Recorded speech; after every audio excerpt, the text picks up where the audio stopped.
Hello hello, हम काजल बोलतानी। काजल जी कैसी हैं? खाली फोने पे बतियाईबा। ना मतलब मिलब। I love you Mangru. I love you 200-300 बार। आहा, कब वो मिला हमसे? कहवा? अरे अपनी गली में। अच्छा हाँ मंगरू, अच्छा आज आवता। ठीक बा, आवत नहीं। साले अब भाई मजा तोहरा के। अब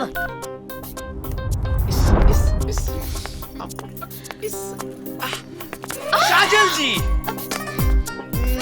आई लव यू। अरे का भइल, हमरा के पहचान नहीं ना?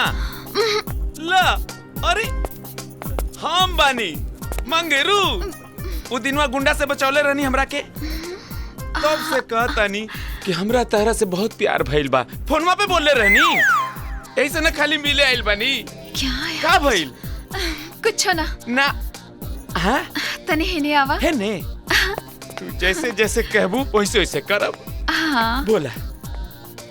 हम अबे अपना बाप के फोन करतानी। हमरा बाप के? ना हमरा बाप के।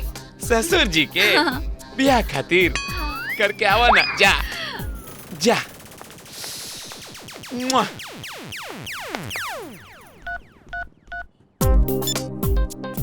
अरे घलरनवा, आज कमरा जरा साफ से सुथरा कर दी है, सुन ले।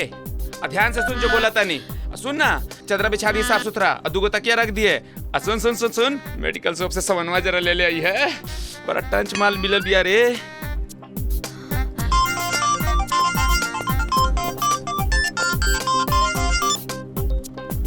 हेलो हेलो मुन्ना, हाँ काजल बोला। बाजार में एगो लड़का हमरा के परेशान करता। परेशान करता? तू जल्दी से आजा। तू ओकरा के बचा के रखा, हम अभी आवत नहीं। हाँ तू जल्दी से आजा। समझ गए ना? हाँ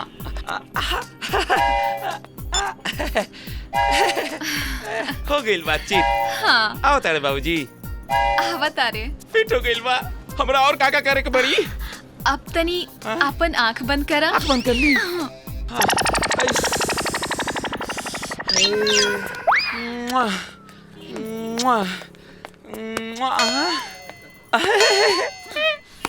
गुदगुदावा तारू, मारा तारू, चोट लगा था जी। अरे बाप रे! साले का भइल? ते सुधरबे नानू? का भइल? ना सुधरबे ते? के बुलैलस? जी हम बुलौनी हा। तू का देले बारू हमरा के? धोखा? तारू का अभी उपाय करतनी। ना ए आओ सन रे, मारा सन एकरा के। देखी लोग के मोहल्ला के लड़की के छेड़ मारा सन एकरा के। भाई जी, भाई जी, भाई जी, अरे मर गई वो। अरे बाप रे!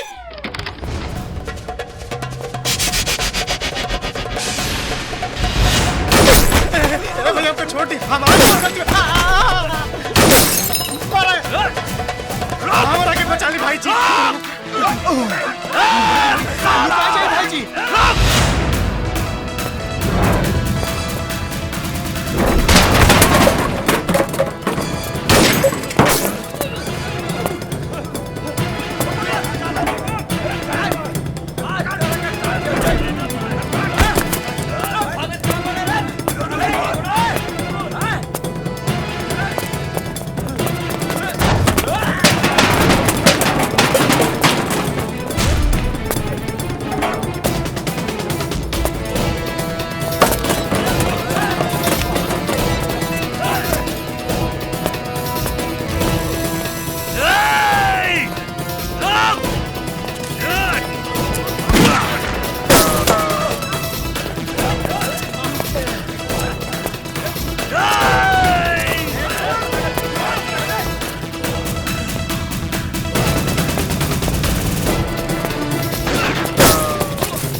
भाई थोड़ा सुस्ता ली। चाचा, तुम लोग का जान खतरा में बा। कहा? तुम लोग इशारा छोड़ के गाँव में चल जा। देखो काजल के लेके हम जाता नहीं। चाचा गाँव में चल जा। चलो चलो। का भलो? समझ में ना आवता कि का भइल। काजल का बात बा भैया, तू इतना घबराइल काहे बाड़ा? देख, हमनी की जान के खतरा बा। तू जल्दी सामान पैक कर, हमनी के यहाँ से निकल के पड़ी। ये सब कहा? ये कुछ ना। ये तो हर प्रॉब्लम बा, तू जा, हम ना चाहिए। ढेर सवाल जवाब मत कर, जल्दी सामान पैक कर।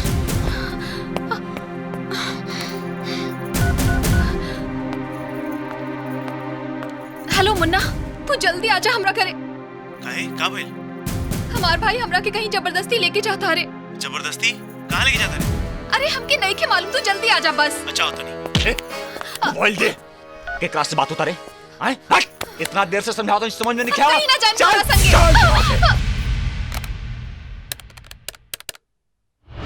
खाली ड्रामा के करता। पता ना का बात बा। एकरा से लगाई भैया जी। हाँ, ओकर बिल ना भरल ना भैया जी। क्या करा के फोन लगाओ तारा? चुप रहा ना यार, कहाँ बकरा बकरा करता रहा? अब फोन लगावला से का फायदा? 75 ठे फोन लेके खाली घंटी हिलावता रहे। चुप रहा यार, बकवास बंद करा। भैया जी तोरा के बुझात नहीं के का?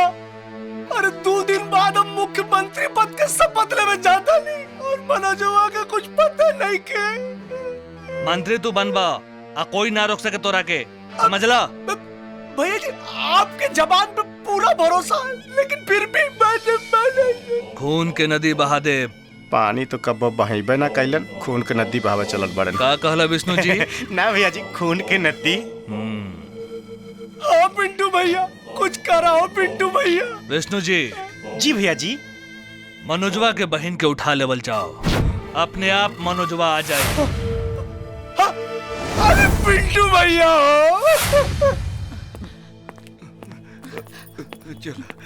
चाचा, चाची कहाँ जाते हैं लोग? अरे बेटा, हमने के मंदिर जाता निसन। काजल कहाँ बड़ी? घर पे नहीं की? पता ना बेटा कहाँ बड़ी। ओकर भाई मिलल रहल, बहुते घबराइल रहल। वो हमनी से कहलस कि तू लोग गाँव चल जा। हाँ, हमने के जान के खतरा बा। हाँ, का बेटा बात बा? का बात बा बेटा? ना ना, रो लोग घबराए लोग मत, चिंता की कोनो बात नहीं के। अच्छा। रो लोग जाए लोग। हाँ चल अच्छा बेटा, तू अपन ध्यान रखियो। शारदा तू मंदिर पहुंचा, हम दुकान में सामान लेके आवत हन। ठीक बा। भैया एसपी चौधरी पूरे शहर में नाकाबंदी इतना टाइट कर दिले बा, कितना आदमी अपन पकड़ा गइलन। अब समझी में ना आवत मनोजवा के कैसे पकड़ल जाए। तनी एसपी चौधरी के फोन लगाओ। जी भैया जी। लगाओ जल्दी। लगाओ तो नहीं भैया, घंटी जाता। हेलो, के बोला था? एसपी चौधरी बोला था रे। के बोला था? तमीज से बात कर, शायद तोके पता नहीं खे तू केकरा से बात करता रे। तू नेखस जानत कि तू केकरा से बात करता रे। एसपी, हम पिंटू बोला तने पिंटू। चिल्लिस, तार भला यही में बा कि हमरा काम के बीच से अलग हो जाओ, ना तो तू और तोर परिवार के उड़ा दिहल जाई, समझ ले? चीन गए नहीं, बिना बाप के औलाद।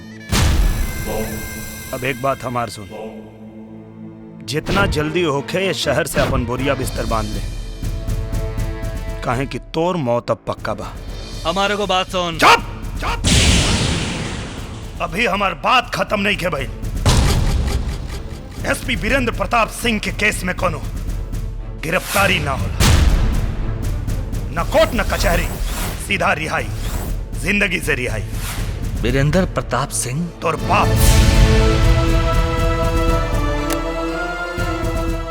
केकरा के फोन लगे ले रे?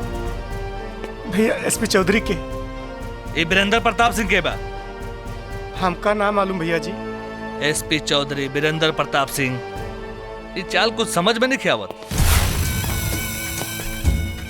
चाचा, हमरा मालूम बा कि मनोजवा तुहार मुंह बोला बेटा बा, तहार बुढ़ापा के सहारा, हमरो उ सहारा रहे, लेकिन अब ओकरा मुए के पड़ी। बता दा कहां बाना था, तारा के मार दे। पहले तू ओकरा के नीच काम करे के सिखौले, और आज तू ही ओकरा खून के प्यासा बन गेले। हमरा नहीं मालूम, अगर पता होगा तब ना बतेती। विष्णु जी, बांध दे बुढ़िया के संगे। शारदा, हाँ, तोहार मेहरारू ले जा। ले जा रे। भगवान से डर पापी। वाह मुन्ना, आज इतना दारू हमर मुंह खुश कर देलक। ई बात है, और रुपयो रख के गइल बा। वाह, आज खूब पियम।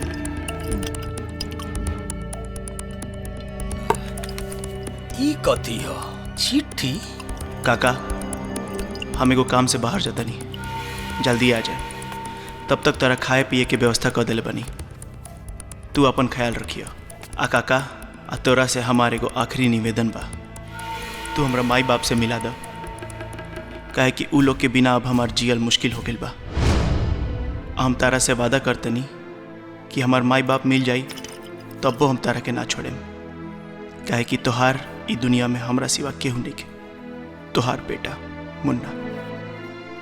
अरे मुन्ना, कितना ख्याल रखला हमर।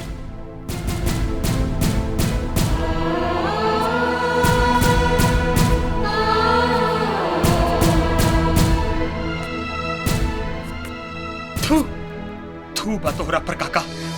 अरे कैसन आदमी बड़ा तू, तोहरा से निमन तो जानवर बा। का कइला सारा जिंदगी, छोट चुकी लड़का के चोरैला, भीख मंगवैला, ओकरा के ओकरा मतारी से अलग कर देला, खाली दारू ला।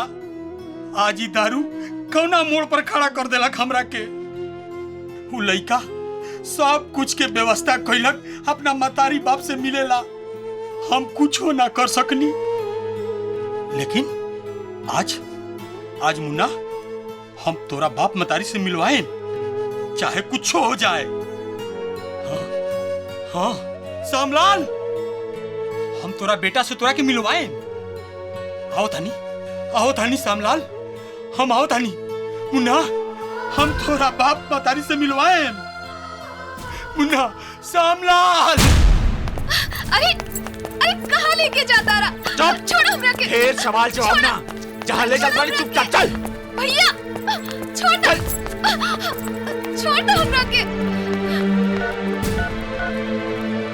चल चल चल, हम ना जाए।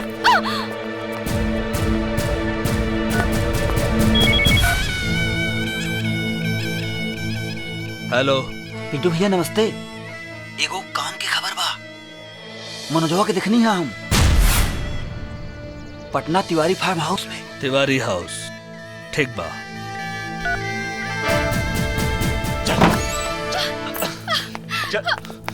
भैया हम कदा चुपचाप बैठा। चल बेटा, चल बैठ।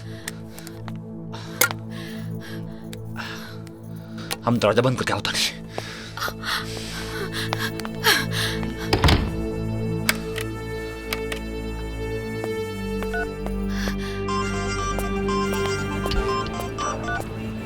हेलो, के बोलता? मुन्ना, हम काजल बोलत तानी। हाँ बोलो। पटना में कौनो तिवारी फार्म हाउस बा। Tiwari farm house Patna?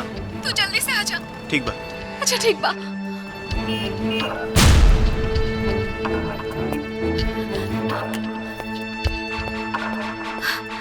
भैया ये का होता भैया? काजल बैठो, चल बैठ, चल बैठ।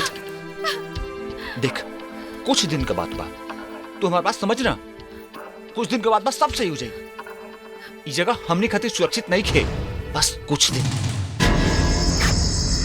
काजल, तू इंजे बैठा, हम बाजार जाता नहीं, खाए पी का कुछ सामान लेके आता नहीं, ठीक बा? और देखा दरवाजा बंद कर लो, केहू भी आई दरवाजा मत खोलियो। भैया आखिर कब तक ये तरह भाग भाग के रहेगी पड़ी? तू घबरा मत, बस कुछ दिन के बाद बा, सब ठीक हो जाए। भैया आखिर काहे ऐसा काम करेला के आज हमनी के ये दिन देखे के पड़ता। चुप, अभी रोई धोए के समय नहीं खे। चल दरवाजा बंद कर, हम अभी नहीं आवता नहीं।